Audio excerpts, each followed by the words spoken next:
Bienvenidos a un nuevo capítulo de este estudio que estamos haciendo del curso Nueva Vida en Cristo. Hoy nos toca el paso 11, que es sobre las ordenanzas, que son el bautismo y la cena del Señor. Vamos a estudiar un poquito eso.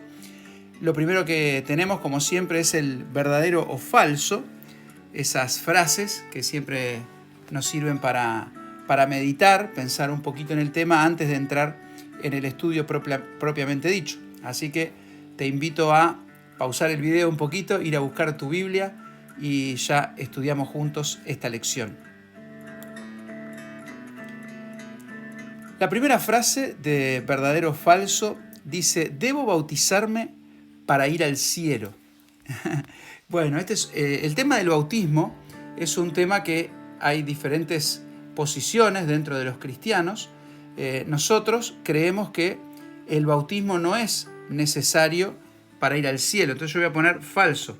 Creemos que vamos al cielo por fe, al poner nuestra fe en Cristo como Salvador. En ese momento el Espíritu Santo viene a nuestra vida y somos salvos y por lo tanto, como dice la Biblia, tenemos esa promesa, esa seguridad de la vida eterna. La segunda frase dice: el bautismo y la Santa Cena, o la Cena del Señor, como algunos dicen, me ayudan a ser más santo.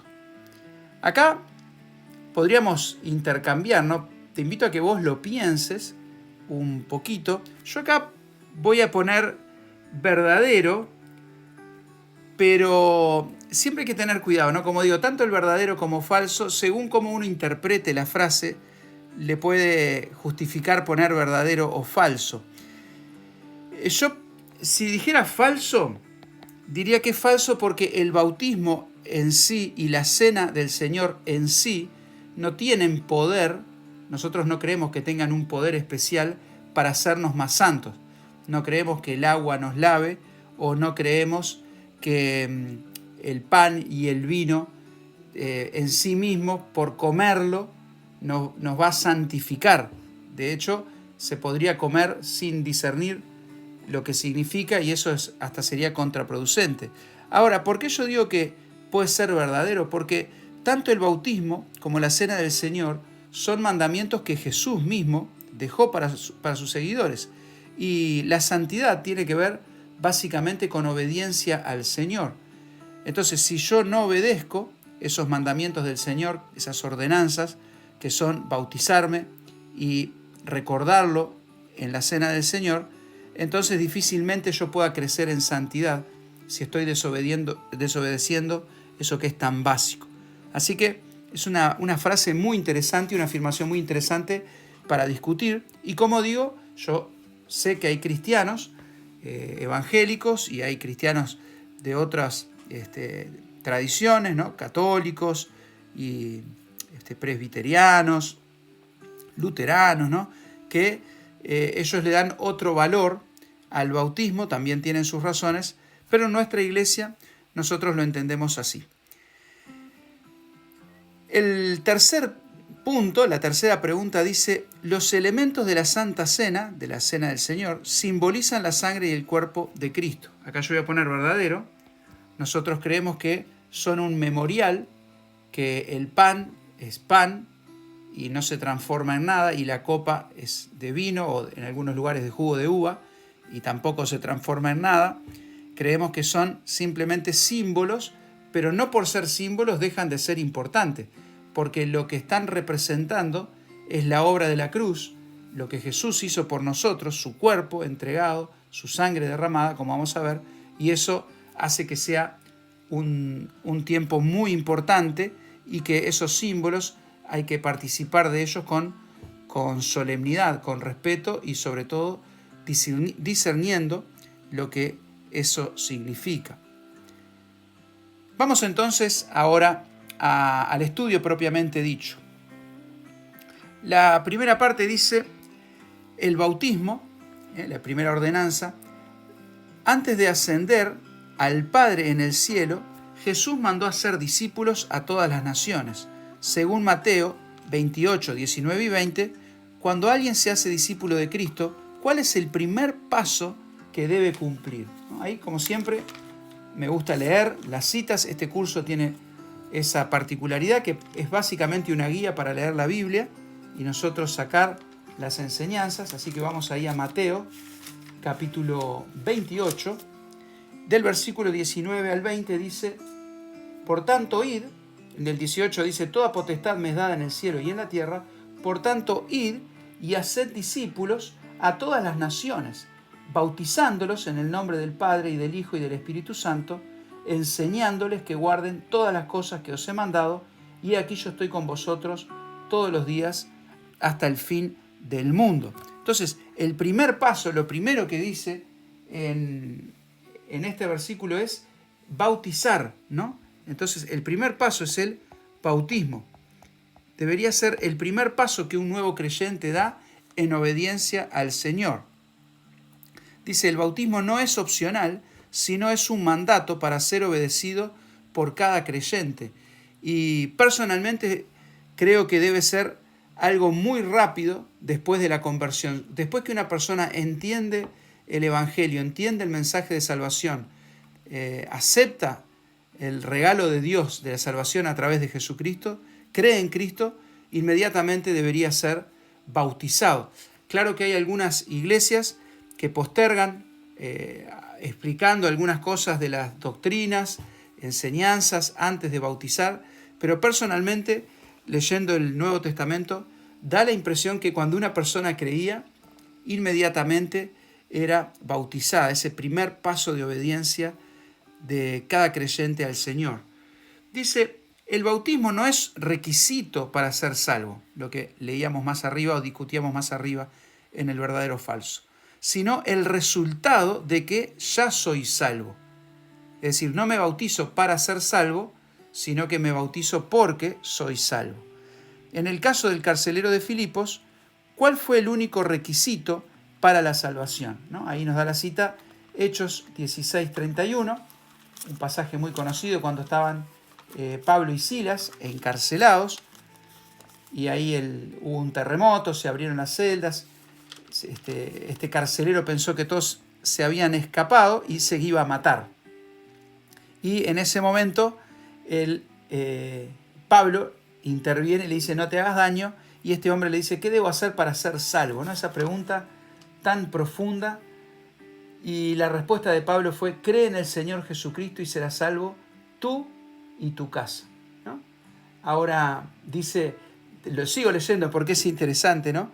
Que después que él creyó, acá lo dice en el versículo 33, toda la familia, no solo el carcelero, primero para ser salvo creyeron, después se bautizaron para dar testimonio de su fe. ¿Está? El versículo 33 dice, y él, tomándolos en aquella misma hora de la noche, les lavó las heridas. El carcelero lavó a Pablo y Silas, que estaban en la cárcel, y dice, y enseguida se bautizó él con todos los suyos. ¿Ah? Así que vamos a poner acá cuál es el requisito para la salvación: creer en el Señor Jesucristo, ¿no? En Jesucristo. Ahora dice, cómo dieron testimonio de su nueva fe y los miembros de su familia a través del bautismo, ¿no? Bautizándose. Con el bautismo damos testimonio público de que ya somos salvos. Según Hechos 2:41, después de haber recibido la palabra, el Evangelio, fueron, y ahí vamos a leer Hechos 2:41, unas hojitas para atrás, dice, los que recibieron la palabra fueron bautizados y se añadieron aquel día como 3.000 personas. Así que fueron bautizados. El bautismo fue su manera de identificarse con la iglesia en Jerusalén, participando en sus actividades, tales como la predicación, la comunión, la cena y la oración, como vemos ahí en el versículo 42. Así también nosotros, al bautizarnos, nos identificamos públicamente con la iglesia local. Acá dice algunos conceptos equivocados del bautismo, y hay tres. Primero, que el bautismo nos salva. Como decíamos, hay creyentes que creen esto, que necesitan bautizarse para ser salvos. Otros piensan que es un paso hacia la salvación, ¿ah? El bautismo no es un paso más hacia la salvación, sino que es un testimonio público de que somos salvos. El bautismo no nos hace más santos, aunque sí nos motiva a vivir en santidad. Eso es lo que hablábamos al principio. No es que el bautismo en sí nos haga santos, pero la obediencia es parte de ese proceso de santificación, y si no obedecemos en lo básico, en lo primero que es el bautismo, difícilmente podamos crecer en nuestra vida de obediencia a Dios, en nuestra santidad. Romanos 6, 1 al 4. Tenemos ahí este pasaje que también habla del bautismo. Dice así: ¿qué pues diremos? ¿Perseveraremos en el pecado para que la gracia abunde? En ninguna manera, porque los que hemos muerto al pecado, ¿cómo viviremos aún en él? ¿O no sabéis que todos los que nos hemos bautizado en Cristo Jesús hemos sido bautizados en su muerte? Todos los que hemos sido bautizados en Cristo Jesús hemos sido bautizados en su muerte, porque somos sepultados juntamente con él para muerte por el bautismo, a fin de que como Cristo resucitó de los muertos por la gloria del Padre, así también nosotros andemos en vida nueva. A primera vista, este pasaje parece hablar del bautismo en agua. Sin embargo, aquí realmente se usa la palabra bautismo para hablar de nuestra identificación con Cristo. La palabra bautismo quiere decir sumergir. Al aceptar a Cristo nos identificamos con Él en su muerte, su sepultura y su resurrección. Así que en Cristo somos personas nuevas. El bautismo en agua simboliza la transformación que ocurrió en el momento de nuestra salvación. Al bajar al agua simboliza nuestra identificación con Cristo en su muerte y sepultura. El subir del agua simboliza nuestra resurrección a una nueva vida. Acá tenemos una pregunta personal, ¿no? Si usted ya aceptó a Cristo, ¿lo ha obedecido bautizándose? Bueno, en mi caso puedo poner que sí. Si no se ha bautizado, hable con el pastor o un líder de la iglesia para poner una fecha para su bautismo. Es muy importante bautizarnos porque es un mandamiento del Señor, ¿no? Puede haber diferencias entre los cristianos sobre lo que significa el bautismo o lo que hace el bautismo. Lo que no debe haber ninguna diferencia o discrepancia en que todos los creyentes deben ser bautizados, porque eso es muy claro en la Biblia. Para reflexionar, Hebreos 10, del 10 al 12. Eso lo vamos a poner antes de estudiar la cena porque tiene que ver con lo que es la cena del Señor, ¿no? Hebreos 10, del 10 al 12 dice: en esta voluntad somos santificados mediante la ofrenda del cuerpo de Jesucristo, hecha una vez para siempre. Y ciertamente todo sacerdote está día tras día ministrando y ofreciendo muchas veces los mismos sacrificios que nunca pueden quitar los pecados. Pero Cristo, habiendo ofrecido una vez para siempre un solo sacrificio por los pecados, se ha sentado a la diestra de Dios. ¿Cuántas veces Cristo ofreció su cuerpo? Una vez, ¿no? Ahí es muy claro, una vez y para siempre. Reflexione detenidamente en las implicaciones de este pasaje para los que dicen que el pan y la copa se convierten literalmente en el cuerpo y sangre de Cristo. ¿Se está repitiendo su sacrificio semana tras semana? Hay muchos creyentes que piensan que el momento de la Santa Cena o de la Cena del Señor o Eucaristía es un momento donde un sacerdote ofrece los elementos, el pan y el vino, a Dios, y eso se transforma en Cristo, es decir, está ofreciendo nuevamente el sacrificio de Cristo. Obviamente los católicos tienen su justificación para hacer eso, pero nosotros en la palabra de Dios entendemos que eso no es así, que el sacrificio de Cristo fue hecho, fue consumado, y lo que nosotros hacemos en la cena es memoria. Jesús dijo: haced esto en memoria de mí, ¿no? Entramos entonces en esta segunda ordenanza que es la cena del Señor.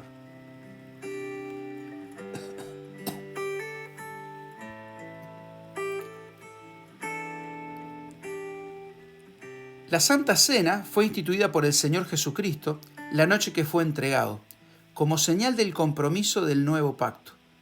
Es sagrado y especial, pero no es un sacramento o algo mágico.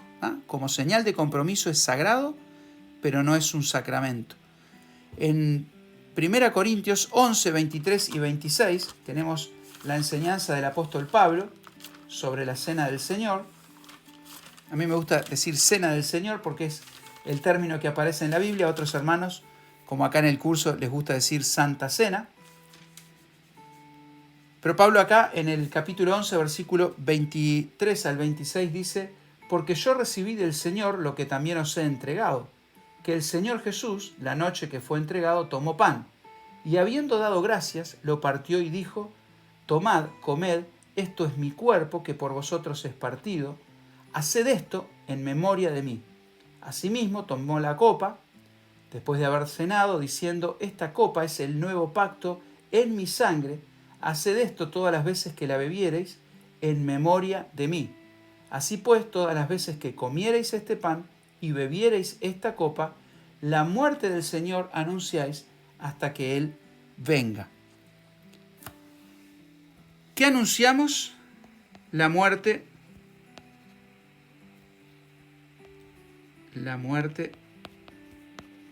del Señor. ¿Hasta cuándo? Hasta que Él venga. ¿Qué significa hacer esto en memoria de mí? ¿No? Yo pondría que es para recordar la obra de Cristo. ¿No? Hacer en memoria de mí es recordar lo que Cristo hizo por nosotros. Cada vez que vamos a la cena del Señor, en nuestra iglesia lo hacemos todos los domingos, otras iglesias lo hacen una vez por mes, algunos lo hacen otros días de la semana, pero lo medular, lo importante es que como iglesia nos reunimos para recordar la razón de nuestra salvación, que es la entrega de Jesucristo en sacrificio ocupando nuestro lugar. Su muerte, pero también su resurrección, porque dice hasta que Él venga.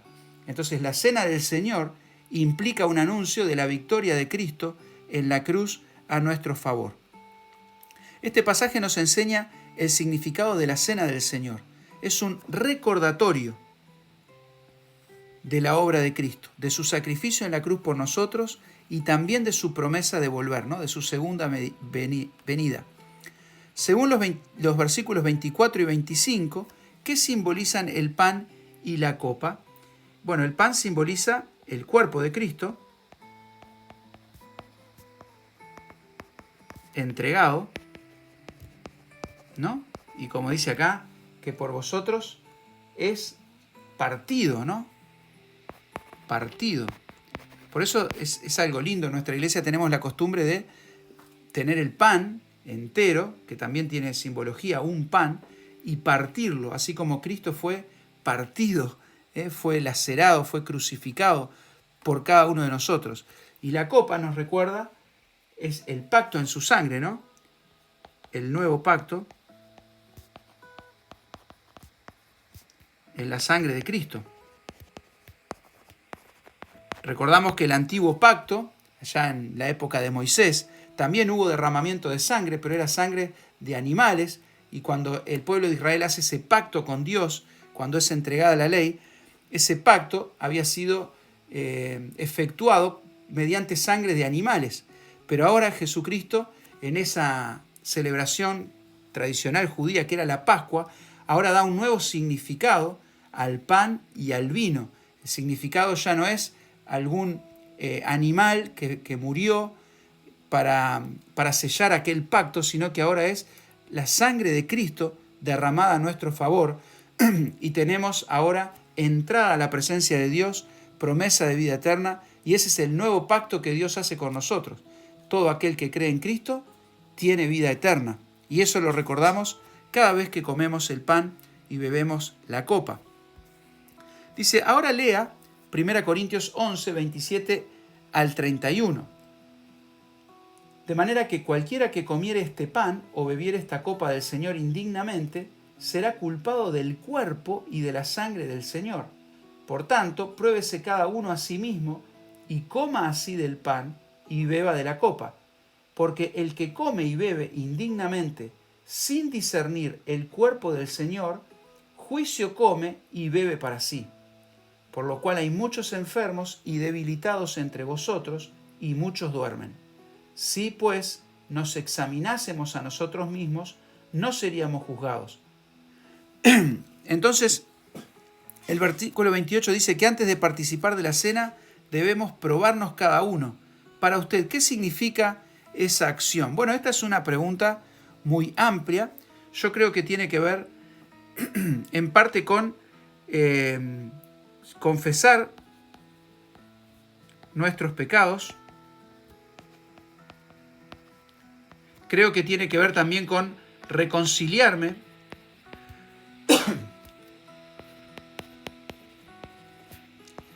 con un hermano.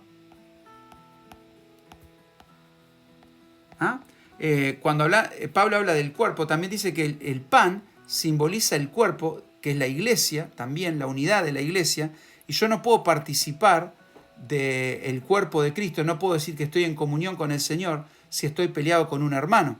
A mí me ha tocado personalmente, antes de la cena del Señor, tener que levantarme, ir a buscar a algún hermano, alguna hermana, para pedir perdón por algo que hice, para asegurarme que esté todo bien entre nosotros, para poder adorar juntos al Señor y hacer memoria del Señor. Entonces, yo cuando voy a comer del pan y a beber de la copa, tengo que presentarme delante de Dios con sinceridad, sin ocultar nada, con limpia conciencia de que estoy a cuentas con Él, ¿no? A través de la confesión, no a un sacerdote o a una persona, sino, como nos dice 1 Juan, confesar nuestros pecados. Él es fiel y justo para perdonar nuestros pecados y limpiarnos de toda maldad.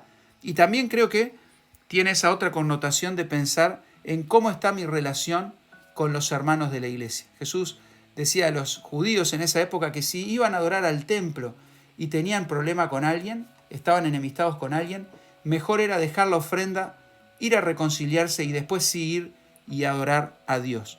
Dios no se agrada cuando nosotros estamos enemistados, y acá la advertencia es no participar de la cena del Señor de esa manera, ¿no?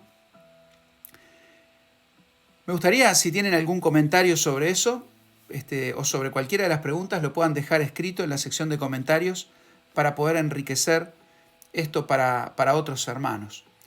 1 Corintios 10, 16 al 17. Dice así: la copa de bendición que bendecimos, ¿no es la comunión de la sangre de Cristo? El pan que partimos, ¿no es la comunión del cuerpo de Cristo? Siendo uno solo el pan, nosotros, con ser muchos, somos un cuerpo, pues todos participamos de aquel mismo pan. Acá dice que este pasaje enfatiza otro aspecto de la cena del Señor, que es la comunión. Y es muy importante, ¿no? La iglesia en Corinto estaba teniendo problemas justamente de comunión. Había divisiones, había peleas, había murmuración, competencia, divisiones, partidos. Y Pablo dice, eso no es correcto, ¿no? Hay un solo pan, hay una sola copa, y esa copa y ese pan también simbolizan esa comunión. Por eso dice acá, es un momento de comunión con Cristo y con nuestros hermanos en la fe. ¿Qué es tener comunión? Bueno, la palabra comunión viene de una unión común. En la práctica, nosotros tenemos que vivir la comunión, pero en realidad la comunión ya la tenemos porque somos uno en Cristo. Por eso Pablo dice, nosotros, aunque somos muchos, somos un mismo cuerpo. Ahora, esa comunión puede estar interrumpida cuando hay pleitos, cuando hay ofensas, cuando hay pecado, y mantener la comunión es cuando nosotros quitamos del medio todo lo que estorba para que yo pueda estar en armonía, en paz con mi hermano, ¿no? Hay muchas cosas que nos unen, un mismo Dios, una misma fe, un mismo Señor, un mismo bautismo, ¿no? Pero podemos estar separados por distintos motivos y eso sería no disfrutar de la comunión. Y nosotros sabemos que nuestro Dios anhela, que Jesucristo oró para que nosotros seamos uno, para que vivamos en unidad, porque también esa unidad es lo que avala nuestro mensaje al mundo. Creyentes peleados, creyentes enemistados, están, por así decirlo, tapando con sus acciones lo que sus bocas anuncian. Como a veces decimos, borramos con el codo lo que escribimos con la mano. Hablamos de amor, hablamos de perdón, y si entre nosotros no vivimos eso, ¿qué podemos decir o testificar o anunciar a los que no conocen a Cristo? Entonces es un aspecto muy importante, ¿no? ¿Qué es tener comunión? Yo diría que es quitar cualquier barrera de enemistad. ¿Ah? No necesitamos estar de acuerdo en todo con todos, no necesitamos pensar igual que todos para tener comunión. Basta que nosotros entendamos cuáles son las cosas esenciales de nuestra fe para poder estar en comunión con los hermanos. Ni que hablar cuando las divisiones se producen por temas totalmente superfluos o por ofensas o por pecados. Así que recordemos esto, la Cena del Señor también nos enseña acerca de la comunión. Algunos tienen conceptos equivocados sobre la Cena del Señor. Por lo tanto, es importante saber que la Cena del Señor o la Santa Cena no es un sacramento o algo mágico. Es decir, en sí mismo la cena no nos aporta nada. Depende de cómo nosotros participemos de ella. No nos hace más santos, aunque sí nos motiva a la santidad. La copa no se convierte en la sangre ni el pan en el cuerpo de Cristo, sino que lo simbolizan. La Santa Cena es un recordatorio del sacrificio de Cristo hasta que Él venga. 4.